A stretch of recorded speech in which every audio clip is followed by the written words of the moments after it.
এটা আপনি নিশ্চিত করতে হবে, বোঝাতে হবে।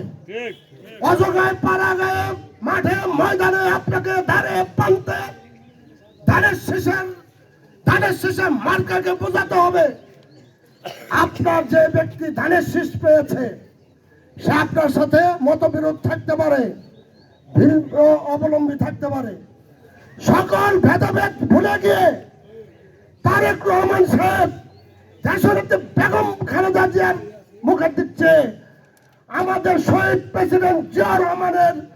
দল করার স্বার্থে 18 কোটি মানুষের স্বার্থে সকল ভেদাভেদ ভুলে গিয়ে ধানের শীষকে জয় করতে হবে। বন্ধু সকল, মতবিরোধ অনেক আছে এই জায়গায়, যারা অনেক নেতৃবৃন্দ আছে, আজম ভাই থেকে শুরু করে যারা বিশ্বচন্দ্র মন্ডল আরো যারা আছে, নাম বলতে গেলে অনেক সময় লাগবে,